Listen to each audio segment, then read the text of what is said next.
Right, so what we do is through the schemes that we have aimed at supporting UK businesses that export as part of their trade activities, we can support them by helping support their bank in providing the type of debt and trade facilities they need to operate internationally. Okay. It works on the basis that we give a guarantee to the exporter's bank. It is for the exporter's bank to determine, first of all, if they can help the exporter, and then if the bank needs our support or not.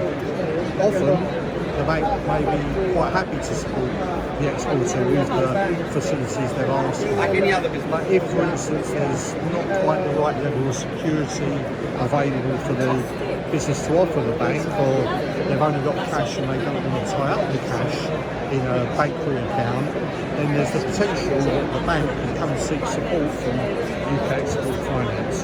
And should they do that, they're able to seek up to 80% of the facility required. So is there a specific type of export that we're looking at, or is it going to be...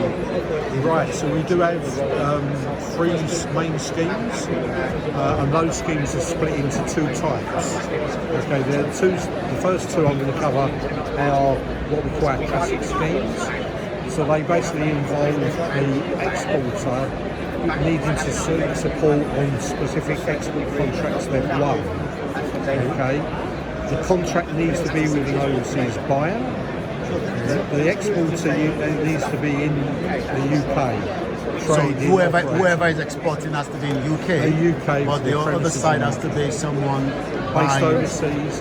And importantly, the actual contract itself needs to contain a minimum of 20% UK content. Okay. UK content, right? Okay. So the exporter goes to their bank would review the information. There's other financial checks that the banks will undertake, and then depending on the bank's view, it could be that the bank may then come to seek our support.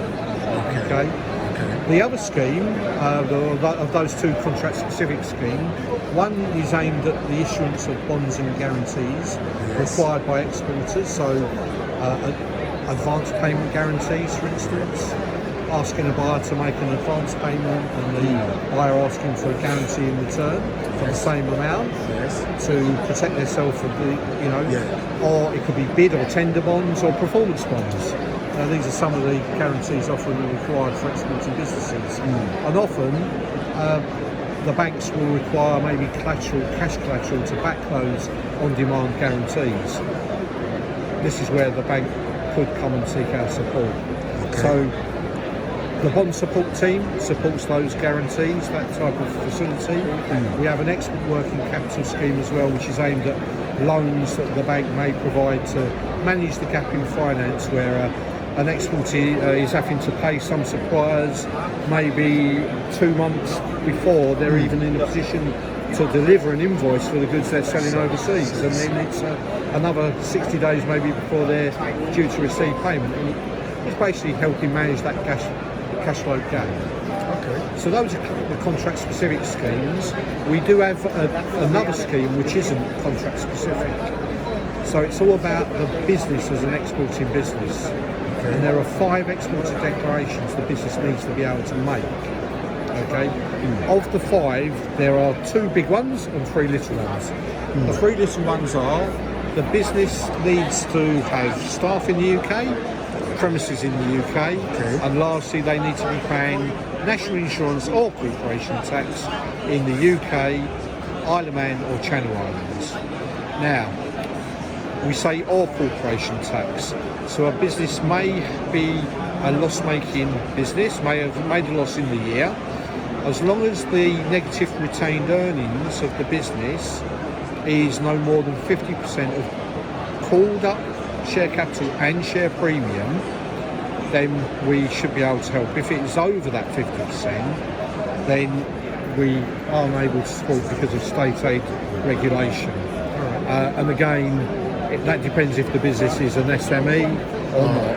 SME, as far as these rules are concerned, is a business with a turnover of less than 50 million euros, or balance sheet of 43 million, and less than 250 people in the business.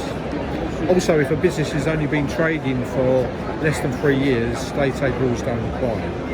Okay, so they're the three small ones with a little bit of state aid regulation that could block us helping. The other two big criteria declarations are, first of all, around the UK export sales as a percentage of overall sales. So UK export sales are where the UK business will be issuing an invoice on an overseas buyer. Okay, so UK export sales need to equal or exceed 20% in one of the last 3 years financials, or UK export sales need to exceed 5% in each of the last 3 years.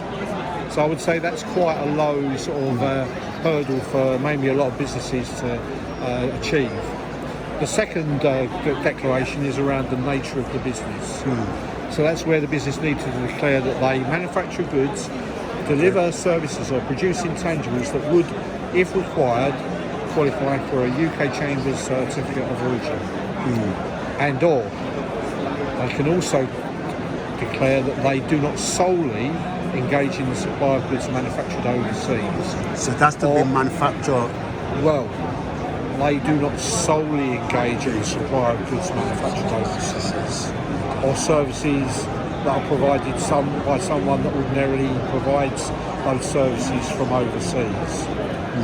Okay, so the word solely is key there. So you could have a business that does sell products that they've purchased and then maybe adapted and then sold on, but if they do other stuff, so they're making their own products and selling overseas, then they would qualify because they do not solely engage in the supply of goods manufactured overseas. Very, very interested on that particular word solely. Thank you so So much. that helps determine, as I say, there are other criteria, eligibility that the bank has to assess in their judgment, and it's for the bank to determine first, can they help the business? And second, do they need our help? And if so, which scheme would they seek out their support? Thank you so much. All right, good. Thank Fine. you. Could I Yes, please. take a This is photo Koiki of your Media, card? bringing the work closer to your doorstep. This is the London Business Show 2023, and I've been talking to the experts on the supporting UK exporters with the government-backed trade finance.